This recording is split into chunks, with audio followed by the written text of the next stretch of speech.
Hello Internet, I am the hero of Julios, once again with another One Piece chapter summary. This week's chapter is chapter 1041, Komurasaki. The artwork for this week is a continuation of The Emotionless Voyage. It is Niji and Yonji trapped in a book, but Pudding is punching them as vengeance. It's what they get for picking on Sanji, because, Pudding totally doesn't love Sanji. I'm sure she came up with some kind of excuse of like, this is for Mama or this is for my brothers that you attacked or something. But yeah, Oda makes it pretty clear the exact reason why she's doing that. It's cute. Just doesn't really move the story forward, but it's a nice little thing. But without further ado, let's get into the actual chapter. And boy, is there a lot of things going on here. The chapter starts off with Momonosuke telling Yamato about how Zunisha is here to aid in battle. So, any worry we had about the marine ships outside of Wano, just get rid of those right now. Because, as we saw against a 1 billion berry bounty man like Jack, Zunisha is literally just. And then the whole threat is gone. So, we still don't know what Zunisha's punishment is for, but obviously Zunisha is free to follow Momonosuke around now, so I guess maybe the punishment is over because Momo freed Zunisha of that, and now Zunisha's free to do as it pleases, and it decided to walk to Wano and assist in the battle. But that's really all we learn, aside from the fact that because Momo can hear the voice of all things, or maybe there's some other deeper reason, but because Momo can communicate with Zunisha, that is the reason why he cannot die in this battle, that he has to survive. However, Oden tore out crucial pages from his journal. Momo says this and says that because of that, he's not sure exactly what to do now. See, when 20 years ago, Oden wanted to open up the borders of Wano and Kaido attacked, and he was like, in 20 years, open the border to Wano, and his scabbards have been holding on to that. But Momo states to Yamato that he's been out there, he's seen the real world, he's seen the outside world, he knows his dad wasn't a prophet. Would he still want to open the borders today? And does it make Momonosuke a coward for not wanting to open the borders? This might come down to an interesting decision that, personally, because Momo and Yamato read Oden's journal, I had always been against the idea of either of them being on the Straw Hat ship, mostly because a simple slip of the tongue could spoil the entirety of the One Piece for Luffy. But if the journal doesn't tell you what the One Piece is, then they're just as in the dark as everyone else, and that kind of raises the likelihood that either of them could be potential Straw Hat candidates.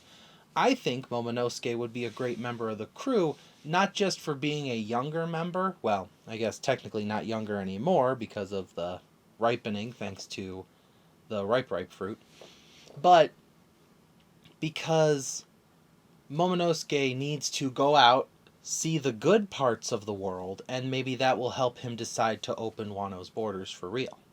As for why Oden tore out those pages, my guess is either Roger or Rayleigh asked him to. Because, as Rayleigh said way earlier in the series, we arrived too early. And maybe the notes that Oden left in his journal might have given away too much information, especially if they fell into the wrong hands. Continuing on from there, we see Raizo's on the ground burning as Jinbei actually happens upon him and says, "Hey, you, samurai, why aren't you running away?" And because Jinbei actually missed out on the whole story about Raizo, so Jinbei and Raizo don't actually know each other apart from you're a member of the Straw Hat crew. Ah, I see, and you're one of the samurai. But Raizo tells Jinbei, "Hey, you're with the Straw Hats. We gotta hurry because the preparations were already completed." I don't know what that means. I don't know if that's referring to something that was mentioned before, or maybe this is some like backup plan that the samurai had. I'm not exactly sure. Or maybe something came up during his fight with Fukurokuju. Maybe while the two of them were paralyzed, Rokuju, told Raizo like, "Hey, here's what Orochi's doing. You better turn off your paralysis to go stop him." And Raizo was just like, "No, we're both gonna burn." Whatever the reason, some preparations are complete, and Raizo and Jinbei are gonna go either take care of or help complete that. The big part of this chapter, right smack dab in the middle, is Orochi responding to the big earthquake that happened, and you see in the background Komurasaki is getting up and she's grabbing her little sitar and she's starting to play it again, and Orochi sort of turns and looks at her and goes, "Is now really a time to be playing to be playing any kind of song?" And just as he's complaining about that, a huge piece of ceiling comes crashing down on top of him. And he sits there and he's struggling underneath the weight, and he says, "What? Why can't I transform? Why can't I move the rubble? Why am I feeling so tired?" And she's sitting there playing still, and she goes, "Yeah, I put a C prism needle in you. I put a couple actually. Now you can't transform, so you're kind of stuck there." And he goes, why'd you do that? I thought you loved me." And she goes, "Oh, you are definitely joking." You know what's really funny though? Your favorite song, which we learn is The Moon Princess, it happens to be the same as my father's favorite song. My father, Kozuki Oden.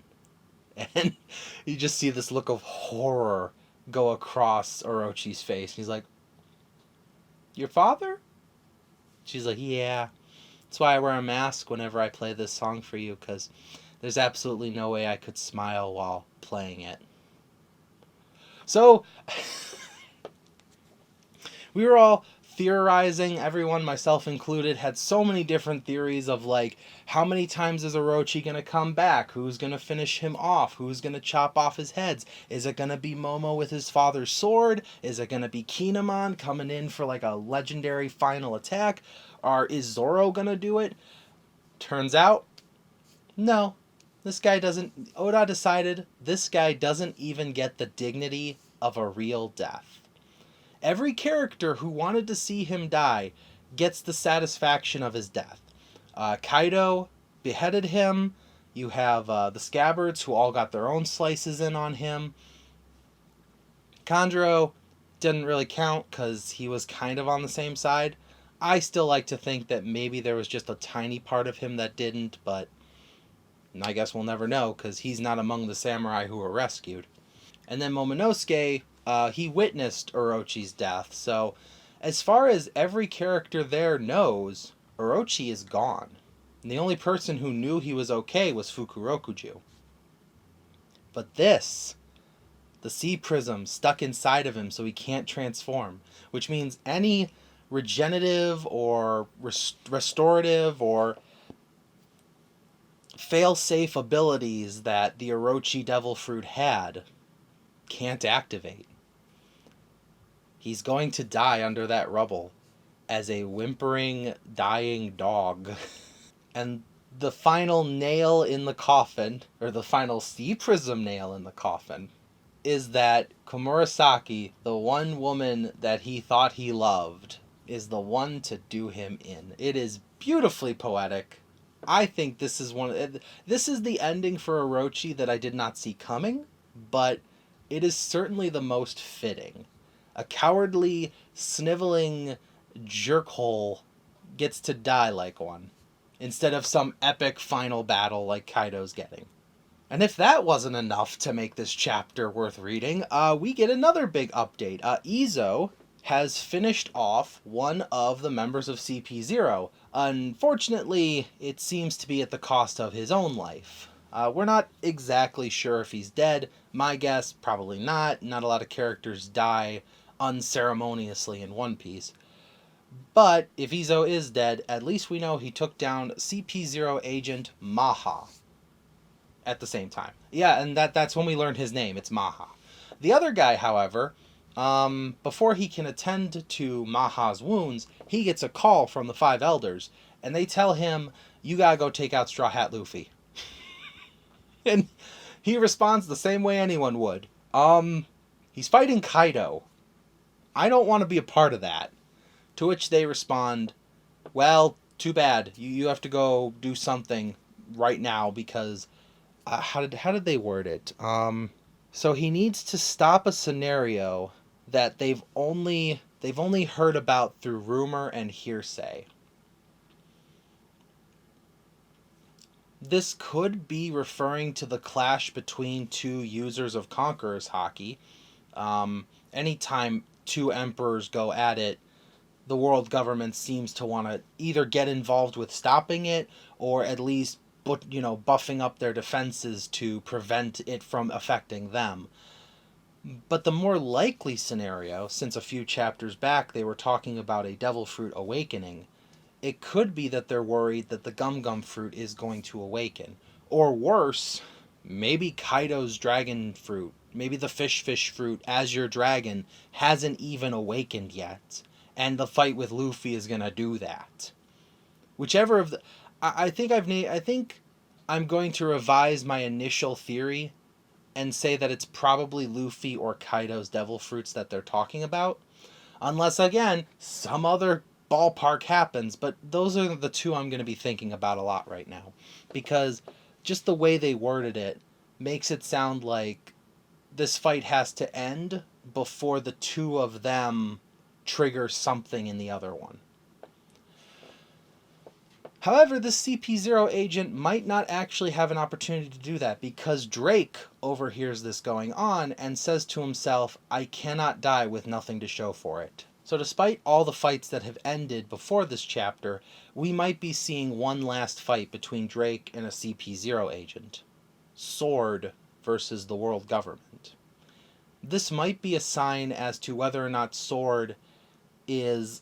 I know they're the good guys, but whether or not the government knows about Sword, or how much the government knows about Sword, or what relation Sword has to the overall world government and navies. We then cut to some brief montages. We got Nami and Zeus. We got Kiku, Kinemon, and Usopp running to find Chopper for medical aid.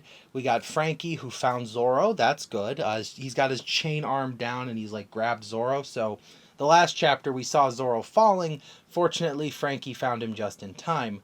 However, we still don't know his current status. The last thing we saw was Zoro couldn't move and the Grim Reaper was staring him down. Literally. So, who knows what's going on there. But the final in this montage is Kid and Law lying there on the ground, and Kid goes, should we go up there and help? And Law's just like, no, I don't know about you, but I can't move right now. And Kid goes, well, what if he loses? And Law goes, even if Kaido comes down, there's nothing we can do.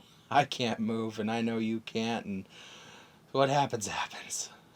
So, just like in Dressrosa, Law puts everything on Luffy, and Kid has no choice but to do the same. Then we cut to Kaido up above, and he is reminiscing about his time with Charlotte Linlin. It's a brief flashback. We just see Big Mom's face and she's talking, but she tells him, you're 15 years old, that's way too young to be a pirate. Don't listen to Captain Rocks. He's off his rocker. He's a weird guy. Don't listen to him. If you have a problem, you come to your big sister. My name is Linlin. I'm going to be the king of this world. So, after that little flashback, we see Kaido's crying. He's sad because he felt the disturbance in the hockey of Big Mom's defeat. But Kaido doesn't have a lot of time to actually think about this as Luffy decks him in the schnoz using Gear 4th Snake Man. And to put, more pressure on the next chapter, he tells Kaido that he is not turning Snake Man off until he defeats him. This is giving very big Rob Lucci vibes back in Enies Lobby when Luffy went into Gear 2nd and said, I'm not turning it off until I beat you. So yeah, for lack of better wording, we are in the final part of Luffy and Kaido's fight, because every time Luffy's done something like that, it really has been the end of the fight.